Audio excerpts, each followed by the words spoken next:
5, 4, 3, 2, 1, Sync. So yeah, guys, I was thinking that we should totally make Kopaka a girl, and for the next change, we can have like Tahu and Kopaka hook up in episode 5. Oh, I agree. Only if we make Tahu Toa of plasma. Nah, that's stupid. And then like we can have them have like a marital dispute. Oh my god. Okay. Who gets custody of Liwa? Hey everybody, welcome back to Brainstorm, the show where we make really poor decisions. My name's Bar. My name is Meso. My name's John. And my name's Prpl. But not legally. What? But not legally. Why even point that out? Mine's the only one that's legal. No, my name is Meso Anderson.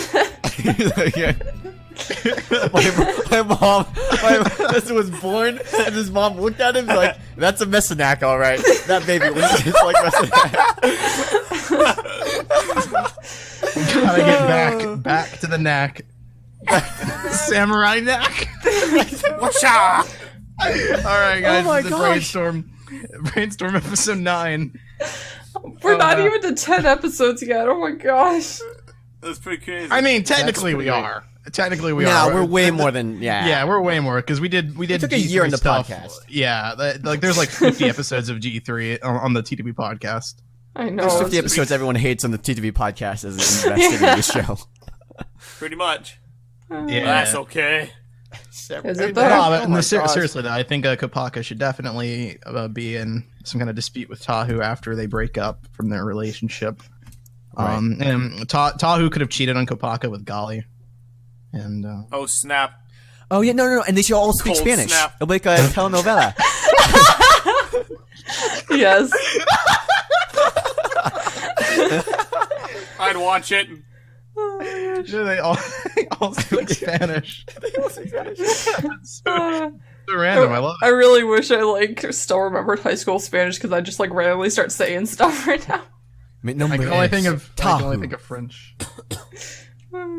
It's great. I love it. Anyway, so guys, What's fire? This is the show where we talk about our hypothetical BIONICLE G3 reboot that is completely endorsed by LEGO and will definitely be on the store shelves. That's what hypothetical means. That's what hypothetical means. Right. Yes. If you Google the definition of hypothetical, it means confirmed by LEGO 2018. Right. That's exactly what pops up. This is an actual TV show that we are developing and making and animating in real time. We're gonna have 20 episodes, all hand animated by Var. We're just gonna sit down and draw all of them, all the episodes. God, I hope not. Gosh. Now, if you, the fans, want to do that, I have no problem. No. There are talented fans of ours. There are many non-talented fans of ours. Yikes. Get wrecked, fans. I would take it. Send your hate mail to Kai. Jonathan. No, if you hear this, you're one of the talented ones. It's all the ones who don't Way hear to this. pander, dude. Any fan content is appreciated, even if it's a story about the call and stuff. The what?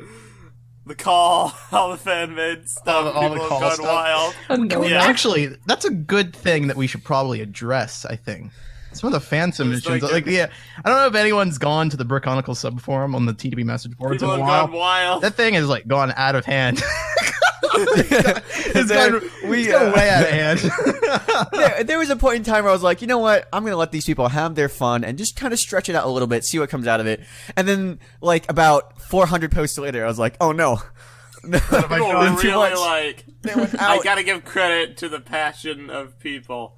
With the call concept, they're really trying hard. It's it's really something when you've got like 5 years of worth of stories being pitched to you on things that are so far in the future that you've never even once considered being a part of your thing. 5 years after the 3 years you already have. Yeah, it's whoa. So you're okay, eight. maybe let's dial it back a little bit. The Great War of our time. Yeah. For those confused, the call is basically an idea by the people on the TTV message boards to basically... The end goal is to The incorporate cow! large Is that what you're saying? I thought you were talking about the call to something. I was like, I think this entire time, what is he talking about? The call to arms, And Var knew what I was talking about because he segued into it. Yeah, no, But, yeah, of course Var knew. I did. Is it the cow? I don't know. The cow, that's what I think. I don't know. Just explain the. I was stupid here. thing. It's basically just an excuse to get large characters. Basically, like like giant characters. Titans and warriors from G1, like Kitangu or like Makuta, Karzani, etc. They want to have large scale builds, but in Giants keeping and with Brickonicle our was mythos. what the pitch said. Yeah. And to be fair, it's a creative concept. We were talking way back when on the podcast, like it wouldn't work to have these characters. The way they've done it's probably the only way it could work. The brick build stuff. But it's a little too complex. No, here's the thing. Basically. The kernel, the starting point that a lot of people have with this idea is not that. Is either it's actually really good or even just not that bad. Like, the idea of, like, brick built Titan, sets, basically. Titan characters. Some of these in mocks Bionicle. are really cool. The mocks are really cool and everything. It's just that there is no restraint in these pitches. I think that's the thing that gotta really, know there's when no to restraint. say no. And it's like for about maybe, I don't know how long it's been going on, but it's like 500 posts of no restraint. There's a mega thread linking to all the other threads of every other pitch that is tied to this one pitch. It's so much stuff. Wasn't Maranui like the Toa Nuva of like light? Something like No. It was like a thing where like they were gonna one pitch I read that they were in the far future. There was like the three brothers also created a Nona. They're like a fourth person they created, and then they sealed her away. And then the Toa want to wake up Maranui, who is like the embodiment of light and good, and Nona is like the embodiment of everything evil. And I think there's a well of time. I think, and then there's a war of Artaka. Oh no, and then there's the Morbuzak vine that like seeds a lot of the other Titans, and then they all built the cow to fight in a war. All three brothers have like their own armies or whatever. And, like, they all have the three armies. The Skrull are there. I think the Skrull there Barraki as well. are involved somehow. I believe so. The Barraki are interesting because a lot of people are trying to pitch different versions of Barraki. Yeah, I don't know which version of the Barraki most people actually want at this point. I know don't know either. someone just posted like Matoran designs of Barraki. I'm like, okay, so they're No way. they're Matoran. Cool. No. So here's the thing. These Matoran designs are playing within the confines we've created, where the Cal are all like what we said we kind of didn't really want to do was introduce new races into the thing, and so this is actually kind of interesting. This Barraki pitch is them, but the Toa before, the mask hunt, the reason why they did that is because the Barraki started the war. And then the Toa took the mask from them, and I don't know if they killed them or whatever, but then I really like Dark Maestro's mutated Barraki art. It's cool design. The art's cool, and the designs are really cool. The designs I feel are like. I think the misconception is that we hate all these ideas, but I think that we don't. The point is that they're far removed from what we're talking about right now. Yeah. It's a completely different It's to the point where it's almost a completely different thing now. Maybe when we're on year 4 or 5, we'll. It's just on the principle of pitch. The pitch is the reason we have pitch is for people to suggest stuff to us, and we're like, okay, cool. And it's like if someone came down to us and they said, "Hey, I have an idea for Brickonicle," and slammed down a 500-page like essay on like the 14 years in the future they want to do, we're like, whoa, buddy, whoa. I just find it hilarious that we us an just idea. wrapped to like writing episode 1 script. And these people are like writing the War of Artaka Year with 10. like the Skrull. Year 8, right? Yeah. Year 8. It's like hilarious to me. It's like, okay, listen, that's kind of, and there's also like thematically, it feels like as you go further on, it's like cool stuff I want to see in Brickonicle, and less of like how does this all tie in with like the story that we're actually telling and the characters. Like in this pitch, the Toa aren't really mentioned at all in any of these pitches, right? Because the actual characters are not really a part of what is going on, and these characters are our main characters. Is a very accurate problem that Bionicle has had. Well, I feel like it's very true. It's definitely true to the G1 side of storytelling. I think that was part of the problem. We're trying to do things. This is like G1 times 10, where it's like there's so much stuff that it's man. Yeah, I don't know. I gotta back a little bit. I feel like with the ideas. It's why G1 failed essentially, is because there was the cohesiveness wasn't there, and you do need to have a level. The Toa literally like disappeared from the story for like many years, despite being the protagonists. then they came back like at the very end. There were a billion side plots, and there were so many main arcs characters for different years. I know people to this day who still think there's only like one Toe of Fire. I mean, they're really casual fans. They just remember. But they're like, oh yeah, there's that one character, and they were talking about like how he turned evil, and then he was like, oh yeah, and then it went underwater, and I was like, those aren't the. It's not the same Those are different character. people. But Yeah. but I guess you're forgiven because there wasn't a movie, and yeah, it's just they went back in time. Yeah. I gotta point out Wadden's picture in the chat. Kopaka killing us too. Good old Wadden. The mask is Oh. like, it's so perfectly in line with that. It's like the right. Oh man, it's great. Anyway, Expression, yeah. it's so funny. Never change, Wadden. Never change. Okay. All right. So let's talk a little bit about what we discussed last week. Last week we did the whole big conversation about the style that we'd hopefully go forward with the animated series, our hypothetical animated series for our hypothetical G3 Bionicle. And the big debate was whether we'd go with 3D or 2D. And we talked about several different designs. I posted my designs. Those are public on the forums right now and on the video that was released last week. Yes, the forums, the boards. It's the same thing. They're the same words. We just wanted branding. That's all. That's only it at the beginning. Now we're set. We're okay. Yeah. Monopolize Anyway. it. So yeah, that right now it seems like the reaction to the 2D design seems to be pretty positive, from what I can tell. I've read a couple opinions on it. Some people have some like little things they dislike about it. Other people really like them. So there's stuff like that. One thing I did notice were some people were interested in the concept of Pohatu having a nose. which I found interesting. There's a bit of a negative perception of Pohatu's mask at the moment, which I think is really interesting because Pohatu's mask is my favorite out of all 6. Podge's mask was the mask that convinced me the art style could work. Yeah. So, So some people have an issue with the nose or like the giant mouth hole, and like my opinion of that is that they're wrong, that it's bad. Nice. I actually I feel like Pohatu's mask is easily the best mask out of all 6. I think Tahu's is probably the worst of all 6. Really? For me, it would be Golly. I say No. just because Okay, like yeah. No. Golly looks like she has a.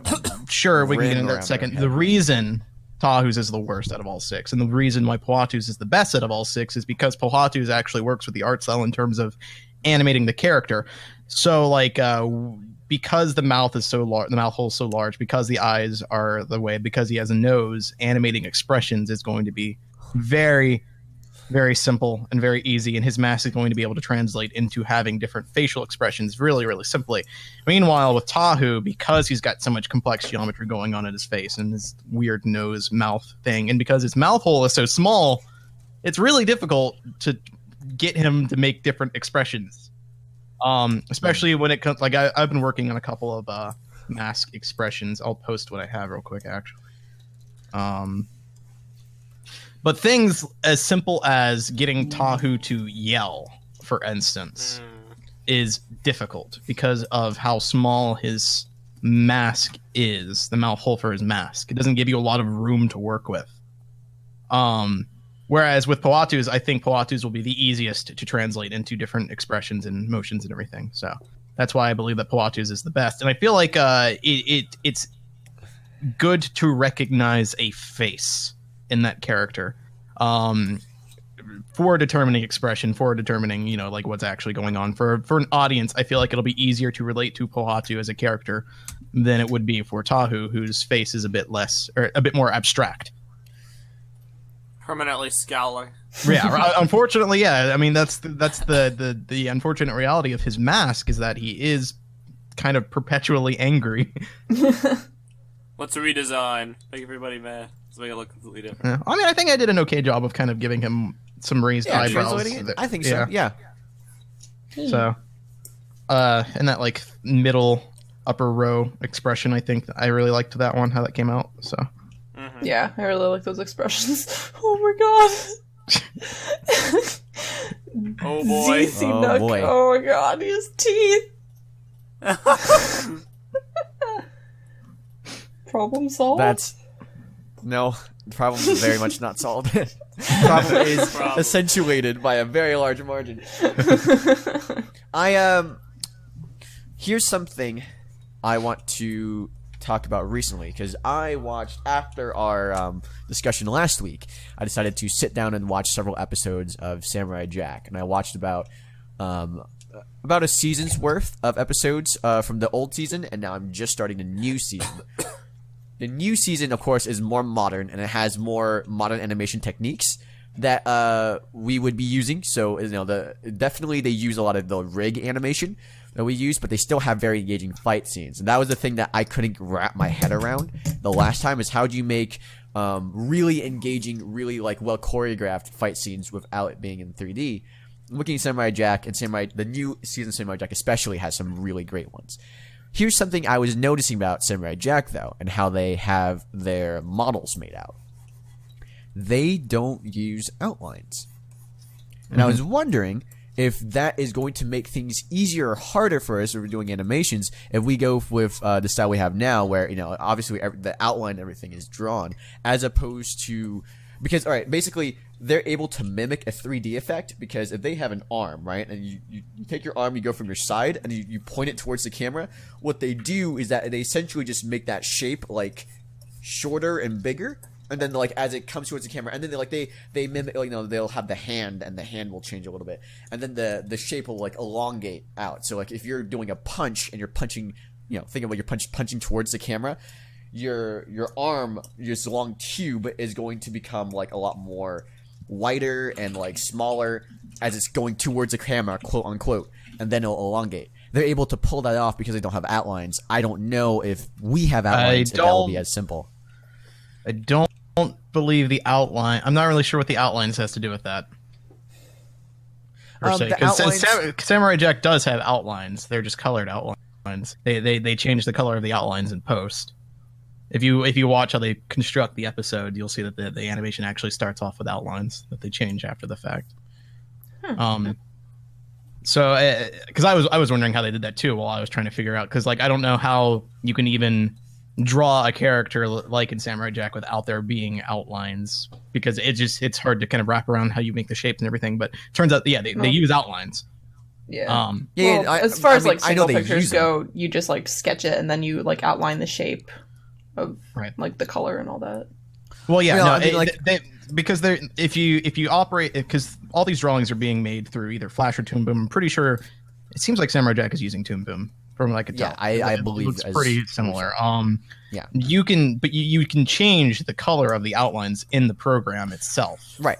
That's what I meant essentially. Is that having the appearance of the outline, because when you I know that they probably drew the outlines to make the character rig, but they made him the same color, they eliminated him, quote unquote. They made him the same color as the base color of that actual shape for a reason. And I feel like it actually blends in and helps the perspective when you're animating a swipe or more choreography based stuff, because you do need to have a thing of depth when you're doing fight choreography. You can't just be moving in a 2D plane all the time. Right. And so part of that, as they move towards the camera, the reason why they made those outlines the same color is so they can blend it in, and so your eye doesn't catch the fact that the outlines are weird, or they're not completely Yeah, see, I still don't think those two things are relevant, or not relevant, or related, is what I should say. Because there are plenty of I believe the reason they got rid of the outlines isn't because of anything to do with the fight choreography or trying to blend in depth closer to the camera. It's to do with the backgrounds and the art style. They did that to blend in with the painterly backgrounds more. That's why they got rid of the outlines, as far as I can tell. You can do fight scenes and have depth and everything with outlines. There are plenty of cartoons that do it. I mean, you can even look at Young Justice, which is a show that you're a fan of, that has outlines. Yeah, but no, they don't do rig. They do hand to hand, frame by frame animation. That's why the outlines work in that, because they're drawing all the outlines by frame.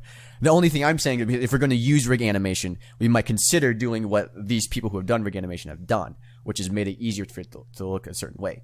Outlines aren't a problem. It's just the program we're using and the process we're using. I'm still not sure I understand how they're related. Okay.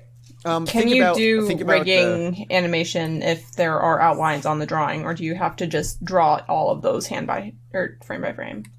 Yes, you can. That's why I don't understand what the problem would be. It's essentially the same thing as frame by frame animation. The only difference is between frame by frame animation and rig animation. The only difference is that you're actually drawing the in between frames, so you can get away with doing specific kinds of transitional drawings. Like for instance, here is like a really goofy screenshot from Aladdin, right?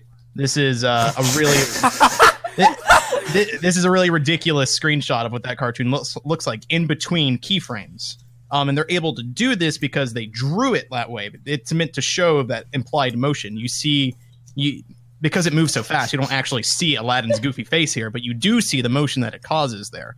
And that's what the difference between frame by frame and tweening motion is, because with tweening, you don't get that distortion when you're going in between keyframes. Well, I hadn't posted another one. You don't get that kind of distortion. The head just moves from left to right. It doesn't distort to imply more motion. If you look at Overwatch animation, for instance, if you look at how characters are animated in between frames, you'll see that they also distort, character motion and stuff like that. That's the difference. Yeah. No, it's okay. Here, I'll post some things from Young Justice, since we're talking about Young Justice. So both in the frames of Nightwing's a little easier I would say, to replicate with motion. But if you look at Cheshire, for example, on the second GIF I posted, right, the way she moves and interacts with everyone around her, that is a level of choreography that I don't believe you're able to really achieve with rig animation, to the point where you would be able to hook it up on the rig. That would have to be a hand animation type of deal. Yes, I would agree. Right. Looks cool. So, and as she look at the thing as she kicks towards the camera, right? Obviously, it's really quick in this animation, but you can envision how that would look if you're trying to rig her coming towards the camera. The one thing you can do with the rigging is that you can, if there's no outlines, because you're not drawing the things around it, you can just have a shape and have the shape move and like transform. And it's easier for Toon Boom, for example, to do a transformed shape. Why wouldn't you be able to do that with an outline? Not with rigging, that's what I'm saying. The in-betweens is going to be too hard for it to work. What do you mean, though? Why wouldn't you be able to do that? Because the outlines are hard. Once you introduce outlines into the thing, it's harder for the program to generate those in-betweens. Is it? Why would it be? Yeah. The outlines are just shapes, just like the colors in the outlines. Right, but they're not only are they traced around, you're like, if you're looking for defined here, let me look at this thing again. If you're looking for defined outlines, essentially, it's hard to wrap. I guess I wish I had an actual thing here to explain what I'm saying. But essentially, if you look at it frame by frame, the way the outlines are drawn around, it's very much it's a hand drawn thing. It's not just something that the computer can directly generate in between different keyframes.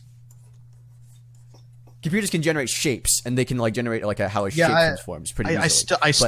I don't understand what you're saying at all, honestly. So because the outlines are just shapes, just like if you have your hand, and the hand is moving closer to the camera, and it's got no outlines. Obviously, you're just increasing the shape of the hand outline, so it looks like it's the implication is that it's moving closer to you as it swipes past, right? Right. But if it has an outline, those outlines are still just shapes, so you just increase the size of the outlines too. No, the outline is drawn past certain.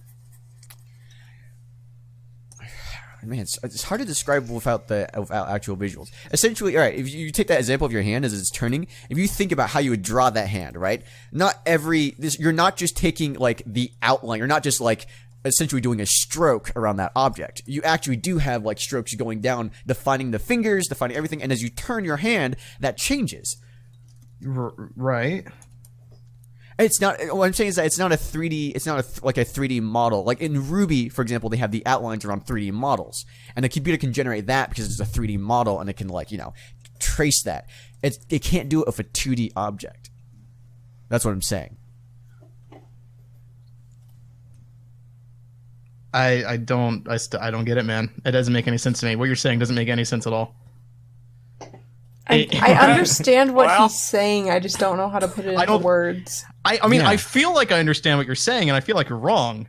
So I don't think I understand what you're saying. Because when I'm trying to think of what you're saying, I'm like, yes, you could. It absolutely can do that. I don't know what you're talking about. I don't know why it wouldn't be able to do that. And I don't know what the outlines has to do with that. Like I'm thinking of like the way Samurai Jack is animated, and you could easily have those exact same scenes with outlines.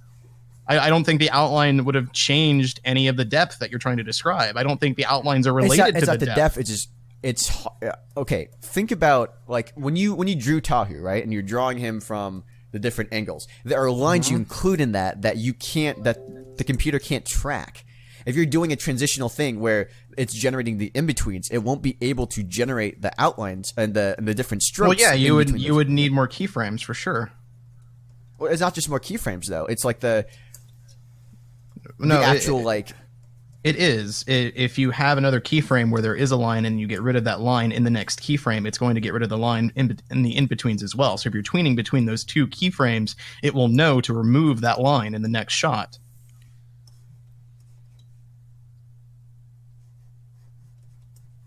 So like if you're talking about outlines that are going to be disappearing because something is moving, it's not just disappearing. I guess like essentially what I'm saying is that if you include outlines, you're essentially adding a layer of hand animation to otherwise much more speedy process. The benefits we get out of rigging of animation as opposed to like hand drawing, like obviously we can't hand draw the animation that we want to do. What fight are you talking about anyway? Because I don't believe because we're talking about this as though we're going to be like animating our fight scenes with rigs, but I was never under the impression that we would ever do that. I don't know why you would do that. That's more work than it would be worth to just draw it, because you can't do different angles and stuff with that. And you're talking about Samurai Jack using rigs for their fight choreography. I don't actually believe that's what they do. Especially not like if we're talking about the daughters of Aku fight scene. I do not believe that was. I do not believe that was mostly rigged. I'm pretty sure that was generally hand animated. The only times I could see, I don't even think they would use. See, you would only use rigs for simple animations, such as like a character walking through scenery or like talking to another character, or just stuff like that. You wouldn't use rig animation for something as complex as fight choreography. Especially when it's changing the angles. So like that's what I'm trying to figure out which scene you're talking about in particular, because I'm pretty sure those are frame to frame. I felt that the Daughters vs. Q was actually animated by rig. I don't think it was. And that was because of the angles that they used with that and how little they did a lot of the depth stuff, even with this stuff I'm talking about. So I'll give you an example of this one, all right? In this GIF of Samurai Jack, he punches one of the daughters of Aku, and she twists around and like falls down. That whole thing, if she was drawn with outlines and she wasn't colored black completely, that would be a lot more in between frames. You have to draw the definition of her costume. You have to draw all that stuff. And this one, just because she's black and there's no outline, they just transform the shape. The shape turns around, and you can easily do that. It's way easier to do that rotational thing. That's what I'm talking about. So like imagine if you had to draw Liwa doing this exact thing, it would be way more work for you in this current style, because you have to like there's a lot of extra lines and outlines and stuff on it. But this isn't rigged. This is frame by frame. It just looks rigged. Yeah, it's an illusion. It looks rigged because it's simplistic, but it's frame by frame. You can't just rig out a turnaround like that. You still have to draw out those frames. That's how the turnarounds work in rigs. You actually still have to draw them. If a character is turning and it's a 360 motion, those are still drawn out. The thing you recently linked a script that Toon Boom has just added to their program where it automatically generates turnarounds, right? The math behind it is that it is predicting where certain things are going to go, and then it redraws that character in that sense, right? But this is new technology. This is something that they just implemented. Before in Toon Boom, when you had to do 360 turnarounds, you drew them out frame by frame, and then you set up a script to modulate that. Not modulate it, not that's the wrong word. To control that. So it's like a controller. So it goes between the frames that you pre-drew before. That's really It's not cool. actually tweening it. So something like this is still frame by frame animation right there. Obviously all animation is frame by frame. No. But this is not automated. They didn't have one keyframe where the character was facing Jack, and then another keyframe where the character was turned around, and the program just knew, oh, what they want is for the head to turn 360. That's not what it did. You can't do that unless you're modeling in 3D. This is still frame by frame. They still drew the character being turned like this. At the least, what they did was they deformed it by using a transform tool in between. Yeah, that's what I'm thinking. That's what he's saying. That's what I'm saying. That's the deformation. Like, we used to do this in Flash all the time, where you could deform. Like, if you have an object in Flash, you can turn it and transform it, and then it would generate those. But you can still do that with outlines, is what I've been saying, because the outlines are just shapes. You can deform the outlines. They're just more precise shapes. Yes. They are more precise shapes. I'm just saying that, all right, you can change the thickness and everything with outlines just like you can the colors. They're all the same thing. If you look at the thing of the girl turning again, right, as her head spins in the 360 motion, that is a deformation. If she has something, if she has armor, if she has the armor that we have on the toe, on her shoulders, if she has it on her chest, it has her you have to draw all those outlines into each one. You can't just have it deformed. You could just deform them like the colors, which you can do. And I'm not sure why you think you can't. Because you're going to have to go into this frame by frame and deform everything anyway. At the most, what you'd have to do is delete the line as the color passes over it. But you can still deform all this stuff. I don't know where the idea is that you can't do this is coming from. No, it's okay. And I'm trying to show how it's drawn here. If the idea is that it's too much work, I still don't get it, because you still have to go into each frame and deform it regardless. It's the same amount of work. You don't have to go into each frame. You only have to do a couple things. Which is if you're deforming a shape. What do you mean? What do you mean you don't? Okay. You don't have to go into everything frame by frame. And so if you look at what they're doing with the headdress, for example, that is 3 points. It's 1 point to where it's tilted to the left, 1 point down, right? And why wouldn't you be able to do that with outlines? So if you draw the outline of her armor on her shoulders, right? You have to draw she doesn't have any armor on her shoulders. I know, that's what I'm saying. Leela would. The people in our show would. Okay. All right. If she had any armor on her shoulders and you had to draw around that, you can't just deform that angle, because you're drawing it from a different angle as the armor turns around. Because it's not just a shape. It is just a shape. No. I don't know. I truly have no clue what you're saying right now. Deformers, artists in disguise. Would you like me to draw this out for you so that you see what it looks like? Because you can absolutely do it. Listen, would you like to draw you can do it. I don't know why you can't do it. I want to sit down and draw this out too. The way the program handles colors is the exact same way it handles lines. It's all the same. It's the same tool. If you're deforming the color, you're squishing it, right? I'm not saying okay. Okay, listen. If the arm is on the side, right? It's got a certain width. As the arm is moving to the center of the screen, the width decreases. As it moves to the left of the screen, it increases again, right? Right. That's how it's giving the implication that it's moving in 3D space. Yes. What is different with that being a line? It's the same thing if there's a line there. If the line is on the right side... You are thinking only of it being a stroke. That's what you're thinking, isn't it?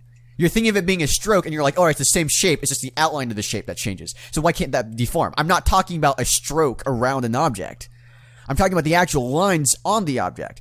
Because when you draw outlines, you don't just add a stroke to whatever you're drawing. You actually draw lines that go in between and around and lining on the armor and different things. No, the way the program handles it, they are strokes. You cut, if a line is going underneath another line, it gets cut. So it is just a stroke. It would be deforming with the shoulder. And keep in mind that every part of the torso is separated from each other. The arm is not on the same level or the same layer as the torso is. So if you're deforming the shoulder, the lines are deforming with it. I'm trying to find a. Let me see if I can find another GIF that explains. I don't like. It can't deform. That's what I'm saying essentially. Like it's not the line. It's not a 3D object, so it can't know how the object is going to look in 3D. The whole point of the. Oh my god. Okay, we might just want to move on from this. Yeah, we'll move on. We'll move on. We'll address it some other time. I guess. We'll move on when you guys actually animate stuff. I mean, I have been animating. That's why I know you can do this. I know the programs. I know computers work. I know the programs work. You are thinking of a different thing than what I'm thinking of. That's what's getting down. How can we be thinking of different things? It's the line. You're talking about the outline, right? I'm talking about any sort of outlines. Yes, but you're thinking. No, you are thinking more of a stroke. We're not thinking of a different thing. You can call it a stroke, or you can call it anything else, but what you're talking about the black outline surrounding the colors that represent the hand, the shoulder, the mask, whatever part of the body that we're talking about. Get the hand out of this. Wow. The Netflix Marvel. That is what you're talking about, right? Yes, but also the lines inside as well. What lines inside? No, please. I want to understand what you're talking about. Like the lines that would outline like the fingers or the gloves or the things that are inside the character themselves, like armor and stuff like that. Okay. So, So, when you think I'm thinking of a stroke, do you think I'm talking about the outline of the arm, but not the detailing lines on the inside of the... Yes. Okay, that's not what I'm talking about. Because those, I think that makes sense that you can transform those, because those are around the shape, and the computer can calculate around that shape. All right, but if you are having Tahu's fist come at you and it's turning, those are lines. Those are deformations and things in the line that you draw that you cannot just transform. But you can though. Those can just be transformed. Those lines can be stretched. Those lines can be modified. Each line has its own what is the word? Here, let me take no, not layer. Let me take a screenshot real quick. They have points that you can manipulate. Right. I know what you're talking about. Like a vector program. But a path. It's more than It's more than that. So the line isn't a line. It's not treated like a anchor points. Yes, but the line isn't treated like a line in Toon Boom, where it's just like if you do a stroke, right? You expect there to be one anchor point at the end and one anchor point at the beginning, right?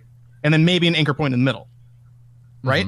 You'd expect that. That's not how lines are treated in Toon Boom. It has multiple anchor points on the outside of the outline and on the like on the left side of the outline and on the right side of the outline, and those can be stretched and manipulated and deformed just like you can with all the colors and the interior of the outlines as well.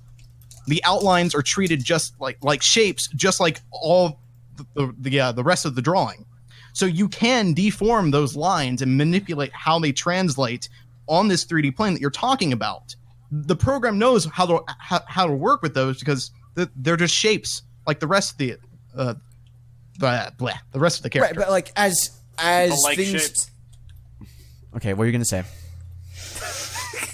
I swear to God. Okay, are you gonna be like people like shapes? Oh God.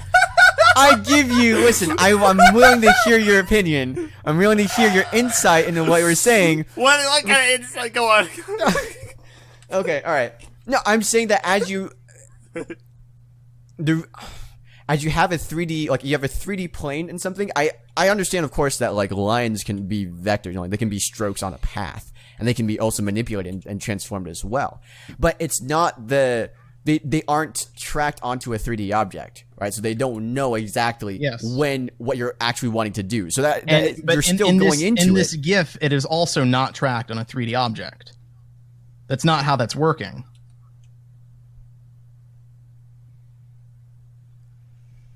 I know, that's what I'm saying.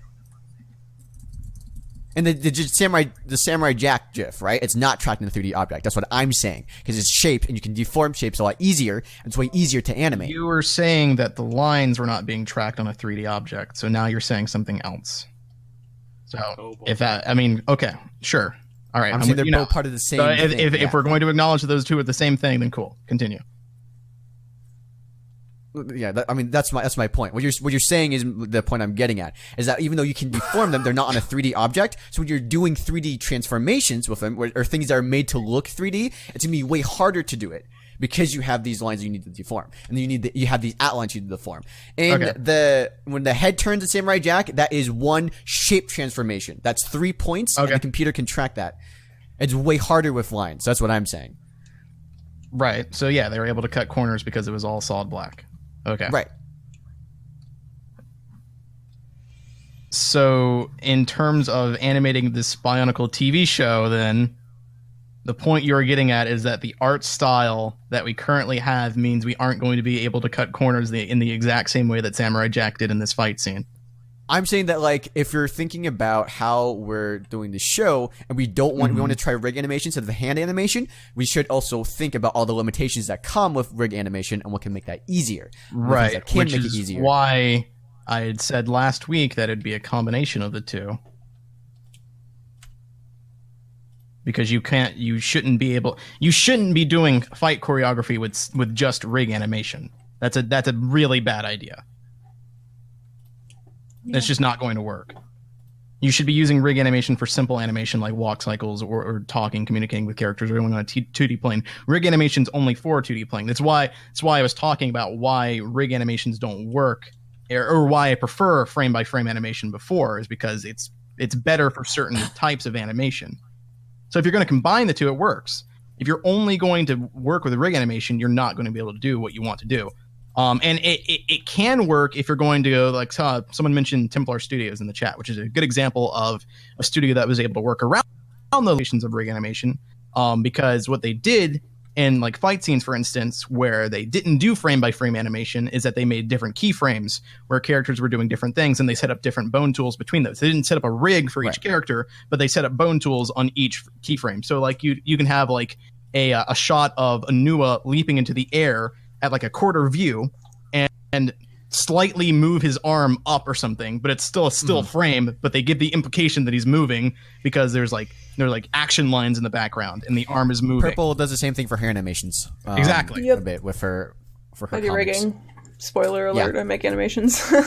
Right. But that is the implication of animation and movement. You're not actually animating it. Moving right, yeah. If you look at the Onua versus Liwa fight, there's a lot of impressions, but a lot of it is just slashes. Like, they animate a slash, and then, like, you see them, like, you know, in a pose that's slightly moving a little bit, and it gives you the illusion that they actually went through that entire motion, but they actually didn't. They worked around that as well. G2 does the same thing. G2, the animations G2 use exclusive. I believe it's exclusively rig animation. I was watching them the other day, and I didn't really see any instances where there was like hand drawn parts of choreography. So G2 does it to a less extent than G1 does it. I feel like G1's a little better. The Templar animations were a little better at conveying the animation with the limitations they had back in 2001 than the people in G2 did for 2015. But yeah, well, I mean, the style didn't really have any dimension. But I mean, the idea though is that for rigs, if you're going to set up a rig for a character, you're limited to the dimension that you're rigging that character in. So Tahu, for instance, on the rig that I'm setting up for it with, that I have, is he's currently in a quarter view, right? He's sort of not quite facing the camera, but he's also not quite facing the side. It's not a profile, it's a quarter view. It's in between. Right. Three-fourths view, yeah. Yeah.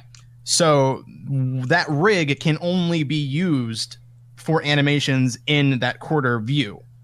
He can only move on that plane, and if I want to move him to a profile view where he's going to the side, you have to tell the program to do that, to switch this character from the quarter view to the profile view, and then you can animate on the profile view, and that's how that's done. The thing is, that's what I was just saying. Yeah, if you want to choreograph an entire fight scene with different dimensions and different angles, you're going to have to set up a new rig for every angle that you want the fight to go in, which is why doing a rig for a fight animation is not a good idea. You can use it to cheat, like in the Samurai Jack GIF, because it's a profile view. They already have rigs set up for those characters in that view, so they are able to cheat by using it. You probably could do it. I don't really think this entire thing is rigged. I think they still went in and did some frame by frame here, but the point is that in this GIF you can cheat by doing that, and you're right in the sense that if we do have outlines, we wouldn't be able to cheat in the exact same way that they did here. But I don't think that we should be trying to use rigs for this kind of scene anyway. It's kind of what I'm getting. You should go with. Yes. So we should. So it's like a non-problem is my point. Is like you're bringing up a problem that I don't think is actually a problem because we shouldn't be doing that to begin with. But we won't be ever. I guess like in a real sense, that won't be anything. We're not going to hand animate anything. I'm going to hand animate some stuff. Yes. You want to hand animate some stuff? Okay, fair enough. Hand animate. I've already started storyboarding some like a test fight scene. So. Ooh. But well, that's just it's just like so like the point is that it's like a non-problem. It's like I'm trying to think of a good analogy. No, I mean I get like my whole thing was like talking about the limitation we have of rig animation, and now we have to work around that. If the solution is we're just gonna hand animate some stuff, then yeah, okay, sure. Because the whole reason, when we talked about it, we were talking about like rig animation and different things, and the whole reason we brought that up, I thought, was that we were going to try and use that and utilize that, which is why when I was talking about 2D the last time, and I said I can't wrap my head around how the fight scenes are going to work, it's because I wasn't under the impression that we'll be using the hand animation for the fight scenes. Like I can easily see how because I've seen Avatar: Last Airbender, that totally works. That makes a lot of sense because I don't understand how that was confusing you to begin with, and now that makes sense. If you're thinking of it from a rig animation from that that style, then yeah. But yeah, that was my big hang up last episode with I was thinking about how it's 2D versus 3D. If we're only doing 2D rig animation, the fight scene's gonna be way less. And I didn't think that we were going hand drawn like Studio Mir. I thought it was. That's why I was. I mean, that's why I was criticizing the idea of using rigs to begin with. Is that it's going to be very limiting on what you can actually do to animate it. So that's why I was saying it works for BoJack Horseman and comedy shows where they only are ever on a 2D plane facing a quarter view all the time. Any of the Simpsons or Family Guy or even South Park, I think is that's mostly all rig. At this point. Yeah. Bulkaman actually put it really well, actually, in this chat. Rig animation is like guacamole. You have to use it in moderation or else you won't be able to taste the chip. That is really good. That's a good one. Whoa. That's good. Really good. What if I like chips? That's a good analogy. X-Troopers Var, think of an example using guacamole, and someone actually thought of a really good example. The man with the buckle. Okay. And also the plan. All right. So what did we learn here today, friendos? What we learned is that we're not going to be doing rig animation for all the animation. It's a combination. It was going to be a combination. I thought that's something that we had already established, but apparently not. So we're going to establish that. I knew that somehow, even despite not knowing the differences. I didn't know for sure. It wasn't in the story Bible, therefore. You didn't know the difference, but you knew that we were doing two different things? I knew Var was going to do hand-drawn stuff. Which, I guess, escaped your mind. Wait. Let me ask you this, Meso. Did you think that Var had done hand-drawn stuff up to this point? I knew that was his intention. I posted two. Remember last week I posted two different examples of animation that use the two different forms, and I said I was going to combine the two. You did. You're right. I do remember that. Yeah. I thought that was just to show how much easier rig animation was, though. No, I mean, rig animation isn't easier. It's way more. Really? No, yeah. Really? Well, yes, it's not. No. It is easier in the sense that you can get simple animations quicker, like someone moving their arm, but you have to rig all of it. It takes forever. Well, I mean, it takes forever right now, but if we were doing 20 episodes, I feel like it would be way shorter. I honestly don't. Really? Because of how limiting it is. I don't think if our Bionicle TV show was only going to ever have our characters in one plane, then yes, it would be easier. But that's not going to be the case. Using animation with a rig needs a time sink. So, like I said, if we were making BoJack Horseman, then yes, your assumption is correct that it would be faster and easier. But we're not. We're making a Bionicle show, and there's going to be different angles, and the camera's going to be doing things that isn't just going to be stationary. You actually have to draw for that. It's easier to draw. So I guess we're going back to 3D, guys. That's the conclusion we gave. 3D with a salsa shade filter. To be fair, I do feel like this is why a lot of shows are done in the 3D, is because of if you're looking at hand-drawn animation and like what you want to do for an action show, you know, a lot of times if you can't get a studio outside to do it, 3D is easier on that front. It's better to do than the rig animation. Let's go ahead and address this real quick while we're here on this topic. Krazix in the live studio audience posted, I don't understand what side you two were arguing. I swear you were both arguing the same point. We are absolutely not arguing the same point. That's for sure. We are arguing very different things. People have said this several other times too. I feel like it's a very clear misunderstanding of what's actually being the conversation is about. Hand drawn versus rigging. It's about what is going to be easier for what we want to go. And John had the assumption that we were only going to be going with a certain type of animation, and because of that, there was a very glaring limitation that was brought to the table. And my point was that under the assumption that John knew that we weren't only going to be using that rig style animation, that limitation really doesn't exist because you can just get around that by doing frame by frame. Right. And that was what the conversation was about. So there you go. Anyway, can we just gonna go ahead and ask you guys, can we go like a little longer for this episode? Because I feel like we spent a lot of time talking about animation, and it was very heady kind of conversation that no one's going to understand what we're talking about. So let's I mean, the solution for me would be to just cut that part out of the recording, because it's just going to piss people off. But I'm fine with going longer. All right, well, I mean, I don't really care if people are mad, to be honest. I'll go an extra 20 minutes. All right, cool. So. Anyway, so let's talk about... Are we good with the addressing like feedback? I guess I feel like we didn't really do that. So people have left comments. I think the 2D style is nice, and I feel like anybody that thinks Poatu's mask looks weird is wrong. But it doesn't need a nose. It doesn't need a nose. No, it needs a nose. If you take away the nose, it looks even worse. There was someone. It looks so empty. Yeah, there was someone who was like, "Oh, if you get rid of the nose, he looks better." And I'm like, "No, he doesn't. Stop. You're wrong." No, he doesn't. Anyway, the nose. Yeah, so that's that. Glad people are liking it. Let's talk about episode 2 real quick. Because John, you were working on some things for episode 2. Obviously, we haven't really had a chance to talk about episode 2 just yet, and we have episode 1 script and then a second draft really basis. So people are kind of caught up in that one. So let's talk about that episode real quick. Okay. So episode 2 was going to end with was it going to end with the Toa meeting, or did we change that? It was with the Toa meeting, right? I thought so, but I recall we were like, I made a big deal about like, oh, we decided on blank, and then you were like, yeah, well, we've changed that, and I was like, I'm forgetting what we changed it to. It was something about how exposition was going to be delivered, or whatnot, but a lot of episodes just blend together for this show, so if we want to do that, that's cool. I'm fine with that. Yeah. How does Tahu know where to go?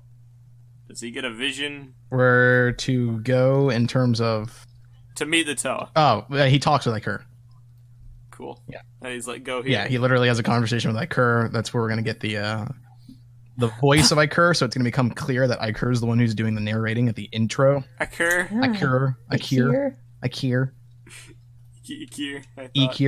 I mean, it's an I, so...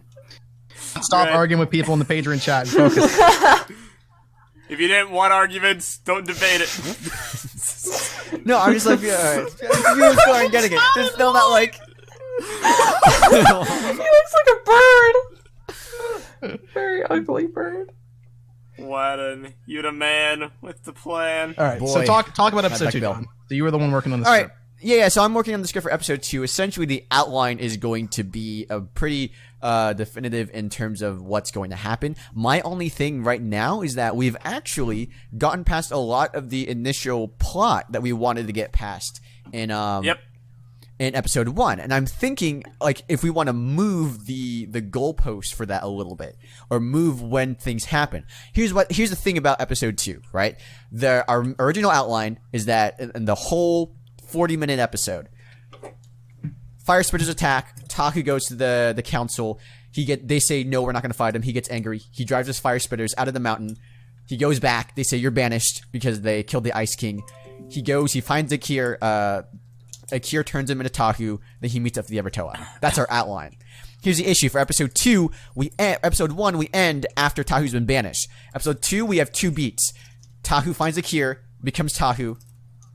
He meets Toa. There's no action, there's no drama, there's no nothing. And so that's what I wanted to come here and discuss about. If we wanted to add a fight or skirmish between them, if we want to move the battle with the dragon, or not the dragon, fire spitter, and kind of move that into the beginning of episode 2, maybe half end episode 1, half beginning episode 2, something like that. Would so there we actually be have some any drama. way? I feel like it might be better. Would there be any way to introduce the Rakshi? Yeah, I feel like it might be better to go ahead and add a new fight scene into episode 2 and try to move There's one. something to be said about introducing the antagonist in the show's pilot. We didn't want to, but no, I think we should. It would make sense. I mean, we do. There is a scene I wrote with Norik, and he's going inside the mountain, and he's like, "We're gonna do this. We're gonna revive Makuta." Okay. Good luck with that. No, they do have good luck of that because they actually do it at the end of the show. I don't know if you've been paying attention, Prpl, but that's exactly what happens. Spoiler. But yeah, but to be fair, should we introduce the Rakshi essentially? And when should we do that? I mean, because I think that idea to move the fire spitter fight from the first episode into the second, because then the first episode ends on kind of a weird note. So you think it would be possible in the span of 22 minutes, basically in the first 11 minutes, to have the island be in peril, the island be frozen, Tahu talk to Akir, learn what to do, where to go, transform into Tahu, and then meet up with Toa in time to then have a fight scene? No, I think fight scenes are actually real short. They're like maybe 2 or 3 minutes. Yeah, they don't. I don't know if you actually timed it, but I have. It's like you don't expect it to be so short. No, you don't, because it feels longer in your brain, but there's so much is going on. But they are really short. I was like timing how long fight scenes usually take in cartoons. Unless you're watching Final Fantasy Kingsglaive, in which case a fight scene takes up boy. Literally, right. Oh my god. It was a cool fight scene, though. I would say that, it's so awesome. That was what the end of G1 should have been. Yeah. Oh, man. The Rakshi one of the Rakshi should ambush Tahu by himself before he meets Toa. That's what I think. Okay. That's how he figures out his powers and elemental abilities and that kind of thing. Why would they do that? So, I don't know. I almost wonder if he should be attacked by something, or there should be some kind of confrontation before he becomes Tahu. Maybe. Well, I mean, it can't really be a I guess it could be a Rahi, but the island's gonna be frozen once he becomes Tahu. Yeah, but not all the Rahi though, right? That's why the Rahi are the antagonist and the sets.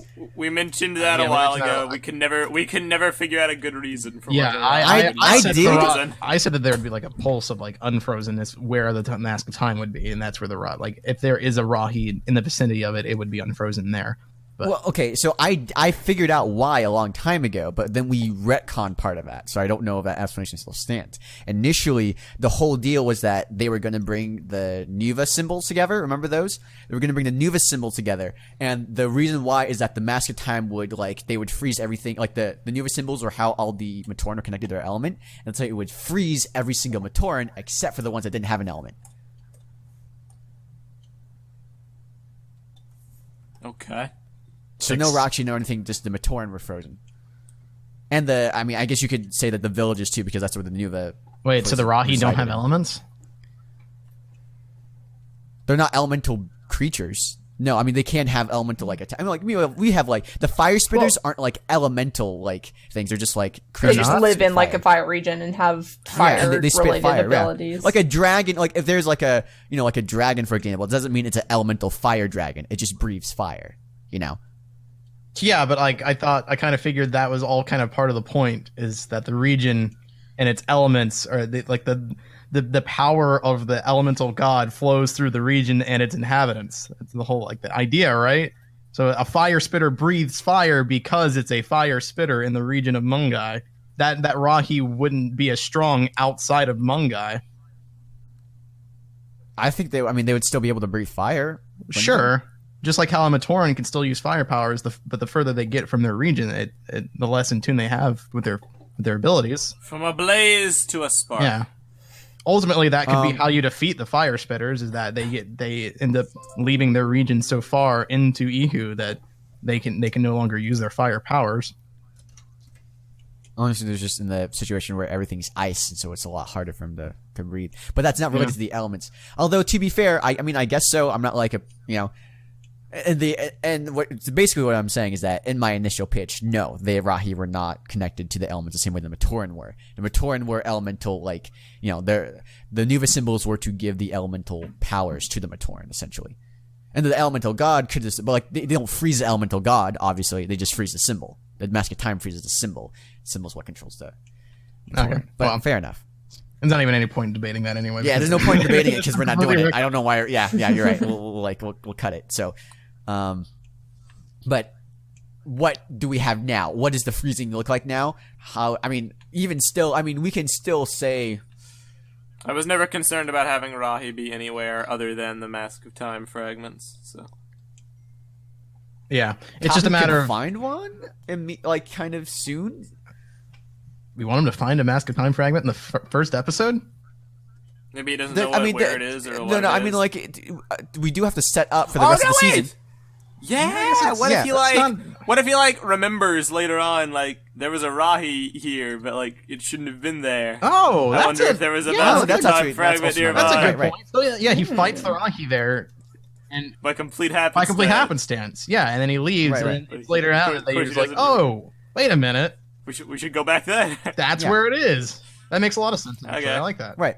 Well, and then we can still introduce the Rakshi, but they don't actually meet up with the Toa that way. Yeah. Have a scene like John was talking about. We can also we can do. There's a very important detail we should put here, and that is Tahu hears a sound coming from a distance, and he runs towards it. After hearing the explosion, he sees the explosion going over him, the Mask of Time, whatever.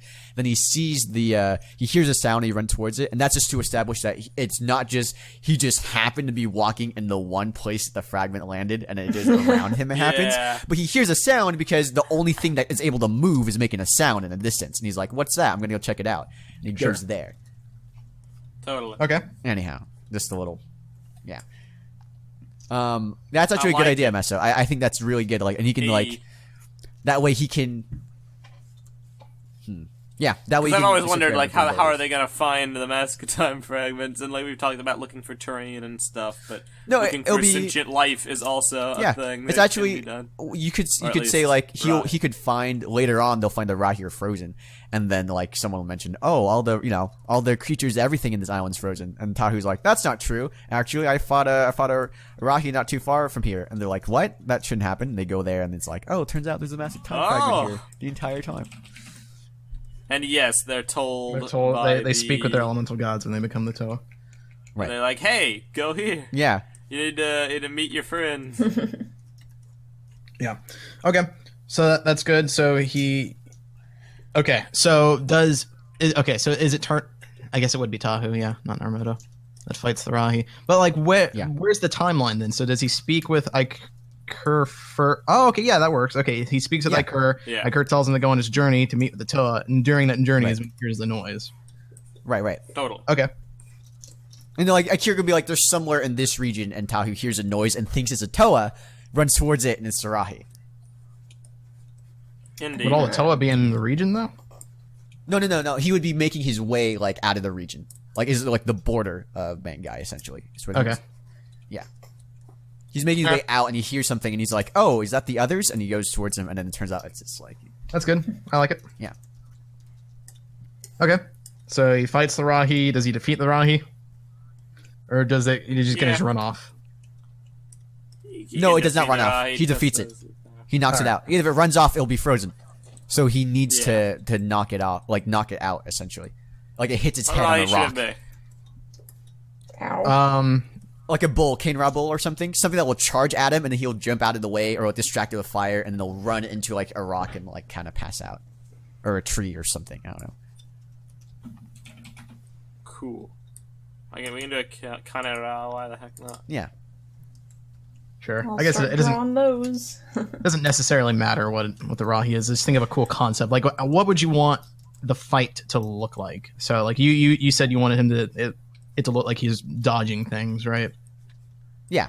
Okay. So yeah, it could work that way. It could be something else. It could be like I mean, he could also use his elemental powers, obviously, to like direct it at something, or like kind of like throw fireballs at it to get it to come at him. Something that uses his elemental powers that he now has, but also conveys. Come at me, bro. Yeah, like conveys that like he doesn't actually harm the beast. That's an can't use thing. His sword to like stab him in the face. He will not use a sword. Most other things are fair game. Like stabbing in the back. Or fire. Or ripping it open and feasting on its flesh. Let's not go that far. Okay. I think it's a good idea. So is one guy just takes it so far. His enemy can be an animation program, and the conquest is to determine whether he should use rig animation or frame buffer. I love it. Oh my god, why? Okay. So he defeats the Rahi, then he continues on. Where are they going to meet up? Should it be something of importance, or just random place, or? It could be something of importance. There could be a. Kini Nui, yeah. I was saying that in jest. Actually, no. I mean, it should be an important place that will be important later. The location of the last fragment. The Mask Vault. Maybe the Mask Vault, maybe possibly. No, it's the Mask Vault. Yeah, okay. The Mask Vault was going to be the Kini Nui, to be fair, and so that could be. Yeah. Actually, that's a really good idea, and that way we can set that up. So because at the end of this season, we see Kopaka go back to it and get all the masks. So that's actually good. So they go to like wherever the Kini Nui is, which is the Mask Vault. Cool. All right, that's good. And that's essentially where the episode ends. Do we want there to actually be any Toa like back and forth, or should we tease that for episode 2? No, tease that for episode 2. Like he'll come across the like it's like the end of that comic. I think like comic 1 or 2. You know when like Pahatu and Kopaka come across, they're like, are they going to be friend or foe? And like the panel is like all the other Toa standing there. Yeah. Okay, I like that. Same. They all like arrive at like around the Kini Nui where they're at. The Kini Nui should be, to be fair, isn't like the volcano kind of at the center of Artaka, right? So we should have the Kini Nui or somewhere close to the volcano, so that everyone can access that pretty easily. Cool. Sounds good. All right. I believe that's pretty good. Hi. How are you doing? I'm good. Sorry, I can't contribute more. I feel out of the loop always. Do you feel out of the loop of this a lot? Yeah. Did you read the story Bible? Yeah. Are you still out of the loop? I feel out of the loop. I don't know like what direction you guys are going for. Like, if you want something from me, like you can just say that and I'll like work on stuff, but I don't know what direction to go on my own, I guess. Just to go whichever direction you feel like going, and then Prpl, go your own way in life. Literally does not help me. No, I mean, listen. I don't think we need to. I've done. It depends on what level of because I don't know what you're confused about. Do you guys like what don't you understand? Well, do you guys have like an outline of like the season and what you want to like have happen? That's what we're going through right now. Yeah. We do have a basic outline that we've talked about on episodes you were on, and now we're basically fleshing that out. Like we know the first. Yeah. Do you have a written outline? That's part of my confusion. Every episode where we have talked about this, so how could you be confused? It's not we made visual. An outline and now we're fleshing it out. It's not visual. To be fair, we haven't written written down the outline, but like essentially we have the episodes. We have the 10 episodes this season, or the first part of the season. This 10 episodes is next season. So we have where we're supposed to go with these 10 episodes. I'll write that down so that you and the audience can have that, and so they can like kind of help us plan out what's going to be the beats in between these episodes. But we are essentially doing these first 2 episodes, Tahu. Next episode is what? What do we decide is the next episode? Is it Liwa? It was either a flashback or just the flashback episodes and the flashback episodes and the concurrent episodes are happening at the same time. Yeah, we should have. There has to be a theme. You're right. Third one's the Rakshi.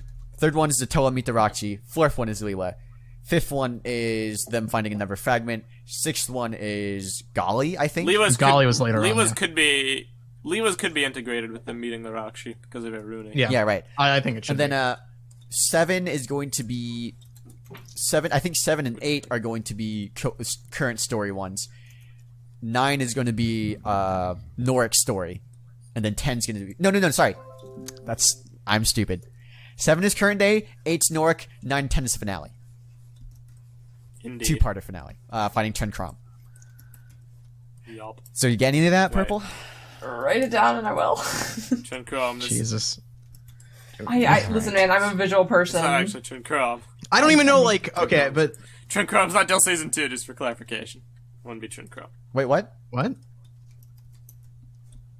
He's talking about season 1, right? Oh yeah. Oh yeah, you're right. Yeah. Wait, Yeah. how does season 1 end though? See, Makuta. yeah, Makuta gets The revived. Toa fight the Rachi in a climactic battle, you're and then right, Makuta gets revived. I In that forgot case, I episode forgot one, season yeah. 2 and season 1 were not 2 different years. Yeah, that's what I'm thinking. Right. Okay, sorry. It's I a complex thing. Messed up. The whole 2 seasons a year thing. It's the only part of this project so far that's like stretching the bounds of reality. Because LEGO used to do that, they don't really anymore. But I would want them to. The idea is that like the story we're telling is complex enough to afford that, and it's something LEGO has done. Yeah. It's really confusing because like even Pilakari there in the chat doesn't understand. It's like Civil War is still it's year 2. Year 2. But it's not season 2. AKA season 3. Yeah. There are 2 seasons a year. We gotta give people back into the winter. Let's just Yeah, do season winter and 1A, summer. 1B. That'll be easier. Winter. Oh, that's actually not too bad. Do you want to do Yeah, that? that's way whatever. better. We'll do A and B. That makes season way more 1A sense. and season 1B is way better. Okay, Yeah. we're gonna have to use that. Yay. Winter has a season, summer has a season. It's just like so how it our was before. seasons. Yeah. So anyway, Okay. but All right, hold on. Let me type out this thing real quick. But keep going. but in terms of like out of the loop, though, I'm still trying to determine what exactly you mean by that. Like, you guys keep saying things, and I don't know what I am supposed to say. I don't know. We can discuss this after the podcast. It's not. No, I mean, like, it is important. I feel like there are probably people listening to this that feel lost. So your thing as well is about how we have this show, too. What can we do, and I guess the audience as well, what can we do to keep people more informed and more up to date with what we're doing with the show, so that they can contribute and continue to do stuff as we continue on with the show. The show is just plot hypothetical. outline. Just plot outline, yeah. Hello? Goodbye. Bye. I think Is the plot what you're out of tune with, or is it like I guess. because it doesn't sound like it's the plot that's your problem? I don't know what to tell you. Okay, cool. The best way to help someone figure something out is if they don't even know what's wrong. I'm not, look, I'm That's trying the to best tell you. stuff. It's like I just need a plot outline to Okay. be able to help with like fleshing out specifics and all that. Because I know of all these events that happen. I don't know when they all happen, or what's going on in the past, or what has already happened, or stuff But like you do that. know what's going on in the first 2 episodes, right? Yeah. So then, hesitation. what would be stopping you from contributing to planning out episodes 1 and 2? I know now because you've already planned it. I didn't know specifically what direction you guys were like trying to go into before. Tahu is Matoran. He becomes Tahu. He meets Toa. Okay. That was your beginning, middle, and end, and that's what we had established like 5 episodes ago on an episode that you were on. I like you, Purple. Don't be bullied. Don't fight back. The only way to fight back is to make No, epic be plot bullied. I'm gonna contributions. bully you. I I'm believe gonna in bully you you. until you actually fight back. No. I can't fight back That's an idea. verbally. You can if you believe. You have to. No, I can't. Part of contributing is fighting back. Var's I like hate stupid arguments, though. Var's like the Hulk, punching you in the face until you see Odin. And then like, oh my gosh. Oh boy. All right. Wow. All right, well, that's pretty much all we're going to talk about this episode, I guess, because we're done. Everyone sucks. You guys suck. I tried. Pretty good. I tried. At least you figured out the Rahi thing. You tried. Yeah. So, I hope you guys enjoyed whatever this was. There are parts of it that I think people will find very enlightening and fulfilling, and there are parts of it where you're just going to be really annoyed at our debate that you don't understand because, I mean, listen, if you don't understand what we're talking about, that's on you. You're stupid. Get into gear. Learn about that animation. Go out there and find out what rig animation is. Figure it out. Then come back and listen to this. In all fairness, here's the argument. I was like, but guys, this is going to be more work. And Var's like, yeah, we're going to do more work. That's eventually what it came down to. No. Can we pin the story Bible? What you were saying is that, but this isn't going to work because that makes this really, really hard. And I'm like, yeah, that would make it really, really hard. That's why we're not going to do that. No, I mean, like, that's what I'm saying. Hard is frame animation. That's a hard deal. That is not hard. It really isn't.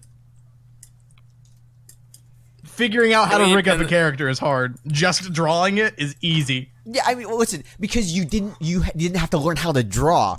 You just had to learn how to rig. I know, that's what I'm saying that, like, as an animation standpoint, someone who knows how to rig and knows how to draw, it's going to be easier for them to rig. Listen here, you stupid piece of crap. You don't understand what you're talking about. You gotta learn the whole thing. No, you're full of it. You didn't have to learn how to do computers. You didn't learn how to, I told the audience to learn what to do, but you need to go learn what to do. You don't know what you're talking about.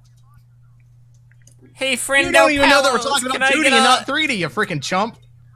Can I get a link to the 3D animation? Confirmed. We're going back. We're going back. I like 3D though. I don't like 3D. Someone should use it for make commercials. A concept. We should use a commercial. We should be like a thing. I sat down to learn Blender. You can do commercials for the toys. Yeah, the toys would work together with Zeros and make a concept commercial. That's going to be mostly him. He's way more talented than I am. You could do a commercial advertising the product in 3D for sure. That's fine. But the show in 3D? And then Varl can continue to do his thing. Dude, I love trailers. I want to do a trailer. Yeah, you just want to. Ben's mad about. Dude, I want a clickbait video so badly. You don't know how much. What's Ben mad about? I'm trying. Ben doesn't like trailers. He doesn't like us working on trailers. Oh, yeah. I mean, I agree. That's stupid. Why would you make a trailer for a thing that's not going to happen? Trailers come after the product is started. The only reason I say it for this is because we don't have an aspiration of making we're not the actually full making. show. It's not going to be. But I do actually agree. This group has a bad track record of. Oh, yeah, 100%. No, I'm not talking about like we have a bad track record. People in general. It's not even us. It's not like it's an us problem. Yeah. It's people who want to do creative projects. They want to show it to people to get support, so they make a trailer to get people hyped, but they don't really have anything to back it up yet. And the issue with the trailer, too, honestly, is that, like, you have a thing as a creator. When you show someone something, you feel like you're done with it. You know? Exactly. I do that all the time. You get that validation. Yeah, well, you get that. You do something so people will enjoy it. You show a clip of it to people and they enjoy it, and you're like, oh, I guess I don't need to work on. No, they already enjoyed it. Yeah. Well, who cares about it if I finish the thing? Yeah. I specifically want to make a fake Bionicle movie trailer just because I like those things. That's very different from I want to make a Bionicle movie. Here's my trailer from a Bionicle movie. How this podcast made me feel. Whoa. All right. We can wrap it up. I'm done. I'm not done. I want to talk about animation some more. So here's the thing about rig animation that really grinds my gears. Animating long or short legs. Oh my god! Really bad, especially if it's on Takua. Are the Matoran gonna be shorter? Oh, no. Let's name the Rahi Takua, the one that Tahu fights. There we go. Yeah, right. Like, Takua's a Rahi, and like Tahu's like, all right, hey, big guy, sun's getting real low. And then he chops off his legs. That's actually, it's a good question though. I actually don't know. Will the Matoran be shorter or the same height in the show? Listen, and because we're not doing minifigures anymore in the show, since it's a stylized thing, I don't mind if the toe are taller as long as they're not like twice as tall. Right. That's the thing. It's always going to be very ridiculous. subtle. In the show, they should be shorter. Yeah, I think like maybe like they should come up to like maybe the toe are a half a head, maybe a head taller. Yeah, I was about to say like just that slight amount. Definitely taller. I'm okay with that. Minifigures, they should all still be minifigures. I'm down. Awesome. Cool. See, guys, that's what it feels like to agree. I'm just gonna keep it going until everybody just decides they want to quit. In the chat. Short legs did not win. They're just short in general. They're not just the legs. My The goal short is legs to are about the upset actual everybody. anything. Check the They're chat. short. Everybody not do anything. involved. Short legs. I want to watch Ruby, guys. So here's a fun thing. Okay, Craig's here. Cool. Because I ran out of space halfway through that recording, so I don't actually know if this is being saved or not. Wouldn't it be great? Don't worry about it. I actually have I think the recording for the stream is recording everything. So you're also good in that front. Oh, cool. But wouldn't it be great if we've only got that part about the animation and anything about the actual episode was got cut? Like that's when you ended. We don't get any stuff from you. That'd be so great. Amazing. Oh man. People love That it would when be you argue. comedy gold. That's I all hope I hear people about. are People, upset. 100%. They're huge Hey fans guys, of us you made it to the arguing. end of this. Make sure to click that dislike button. I want to see those dislikes high for this one. No. Do it, guys. Don't put the spread dislike button. negativity. Just put dislike, the word dislike in the comments. Just put DISLIKE. That's Enter. Do it. Can I Thank just you say, for like, spelling it. I had no idea how. breaking from the jokes? Can I just say for a second, our channel's been doing really good, and thank you all for the support. Which is why we need more Like, dislikes to keep it balance up. it all out. Yeah, Our channel's While been you're doing at real it, well. like, I've enjoyed being on it way more recently. pick as it. well, so. Keep it going. I appreciate all you guys' Yeah. support. Yeah, Best We're we've doing ever better done, than we have in a long time. It's been the best all year for sure. Yeah. Best since Vessel died. Best since Vessel died for sure. Honestly. Yeah, you're right. Rip Vessel. All right, guys. Well, this has been Brainstorm. I'm gonna finally end it now. If you want to support us, if you like our videos and you want to keep us help us keep making them, head over to Patreon, patreon.com/TTV channel. You can set your own price and donate to us directly. Make the price whatever you feel like it's worth. You know, I think $1 is the minimum, so $200. it has to be at least $1. But anything other than that, it's all your choice, dude. So then you can join our live studio audience and suffer in the pain of having to listen to our debates, just like these guys have been. I hope they're enjoying their experience a lot, and by that I mean I hope they're all really, really upset. Oh, I'm sure Purple's upset. Good. I like thrive being off on Purple's Brainstorm. unhappiness. She just listen. She was mad about the last time. Do you guys know about it? She was like, Was she? Why are you Was I mad? mad? You're not mad. I'm sorry. You were upset. Way to speak for her, dude. Wow. You were Don't upset? speak for Why are you me. upset? Okay, I'm sorry. No, she was not upset at all. She was perfectly fine of the last couple weeks. I was just a little irritated, I guess. Why? Because I don't contribute anything! We'll have to have a conversation about There's this. a said- word. There's two That's not what she words told that me. Yeah, describe we'll the talk situation. about this later. Personal problem. Thank you guys for watching this episode. Bye. I'm Var. I'm Meso. Bye, I'm John. Prpl. You contributed a few giggles, Purple. Nice job. I'm just gonna play those giggles on the loop. Why? Because it'll It sounds like you actually contribute. yeah, it'll lengthen the amount of contribution.